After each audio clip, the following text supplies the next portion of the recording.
আশা করি আমার বন্ধুরা যে যেখানে আছো সবাই খুব ভালো আছো আর আমিও ভালো আছি। আর আজ হচ্ছে সরস্বতী পুজো, সবাই জানো।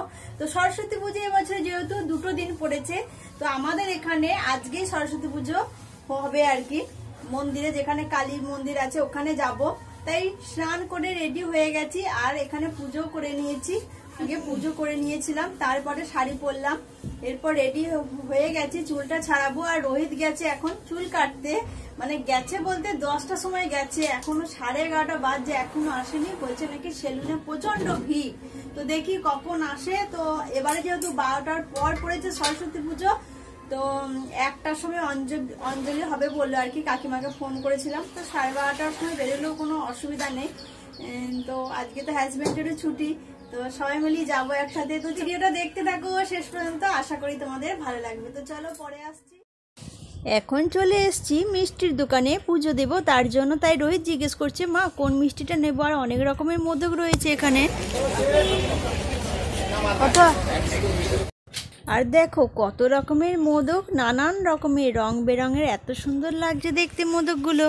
আমি যেহেতু মুম্বাইতে থাকি তাই মাঘে গণপতি পুজো শুরু হয়ে গেছে। তো দেখো আমরা মা আর ছেলে মিলে বেরিয়ে পড়েছি। রোহিতে চুল কেটে আসতে অনেকটাই টাইম লেগে গেল। তো হাজব্যান্ড এখন আসেনি, ও একটু পরে আসবে স্নান সেরে। আর দুজনেই কিন্তু ম্যাচিং।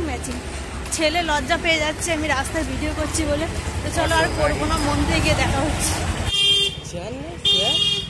তো ছেলে যে কেন লজ্জা পায় আমি বুঝতে পারি না, আমার তো কোনো লজ্জা নেই ভিডিও করে করে। তো রোদ উঠেছে কিন্তু রোদ যতটা লাগছে না। এখন ঘড়িতে 12টা 20 বেজে গেছে, আমরা 12টা 10-এ বেরিয়েছিলাম। তো চলো ভেতরে যাই। আর এখন কালী মন্দিরে মায়ের পুজো হচ্ছে, ভোগ আরতি হয়ে যাওয়ার পরেই আর কি সরস্বতী পুজো শুরু হয়ে যাবে।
ওইখানে বস, আমি যাচ্ছি।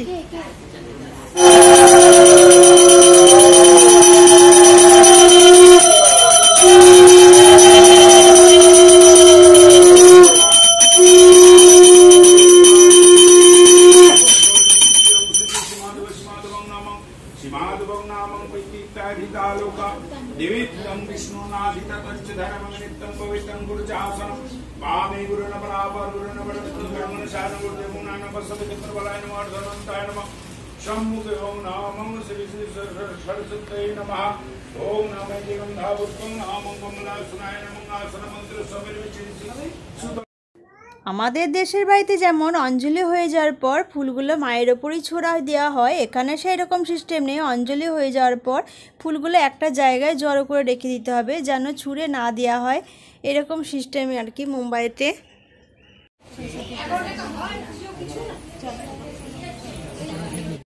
আমাদের অঞ্জলি দেওয়া হয়ে গেছে, তখন কিন্তু ভিড় ছিল না, আর এখন দেখো প্রচুর ভিড় হয়েছে।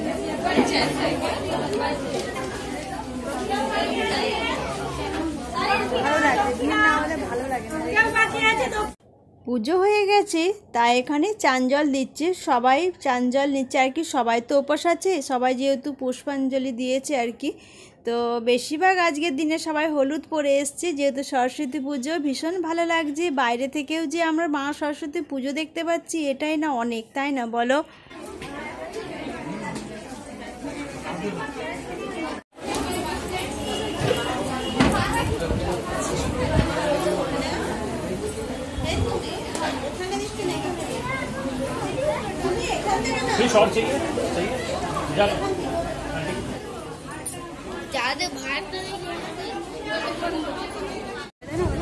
অঞ্জলি হয়ে গেছে আমাদের দেওয়া, আর দিদিভাইকে ভালো লাগবে। আজকে সবাই হলুদ, যেহেতু সরস্বতী পুজো, হলুদ না হলে ভালো লাগবে। বাসন্তী কালার প্রসাদ দিল, প্রসাদ খেলাম, ফটো তুলে হাই করে দাও। হাই, এর আগেও দেখেছি আমার ভিডিওতে।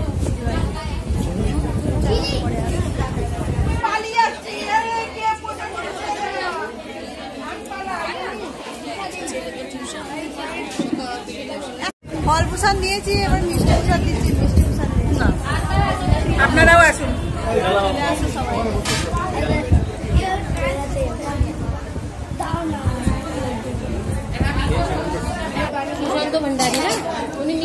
দেবজ্যোতি ঘোষ না?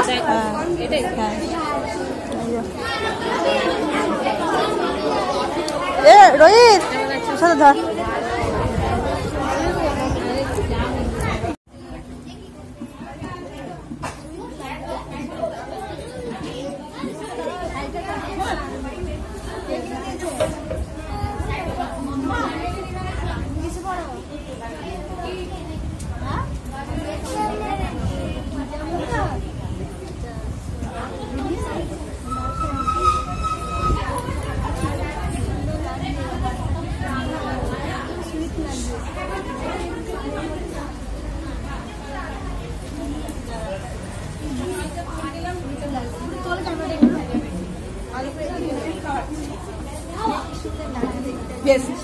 এইটা আমার অনেকটা ভালো লাগছে।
পুজো হয়ে গেছে, আরতি হয়ে গেছে, তাই অনেকেই বাইরে বসে আছে, অনেকেই ভেতরে। এখানে আমার বর, ছেলে আর ভাই বাইরে দাঁড়িয়ে দাঁড়িয়ে গল্প করছে।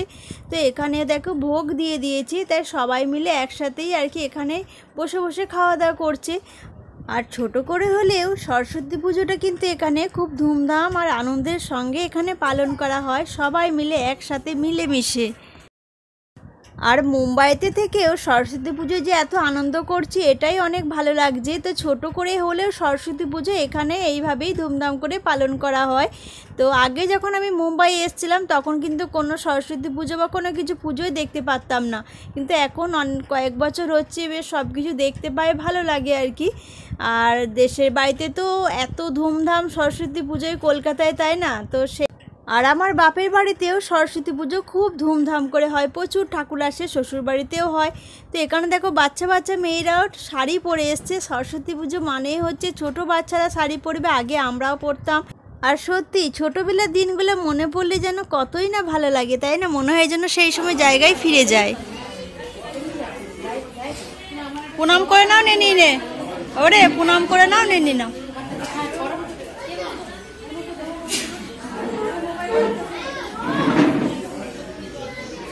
প্রণাম করে নাও একবার।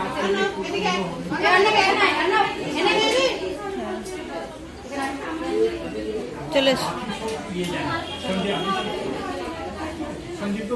খাওয়া দাওয়া শেষ, ফটো তুলে সব বসে যে ফটো তুলে গেছে সবাই।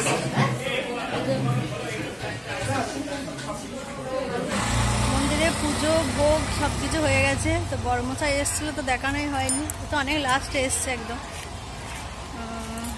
বেশ ভালো লাগলো ভীষণ, তাই না বলো? অনেকদিন পর আবার আনন্দ করা হলো। আর এই যে আমার সোনাটা আগিয়ে যাচ্ছে, খালি আগে আগে চলে যায়, এত লজ্জা আমার ছেলের, জানো তো। চলো বাড়ি যাই।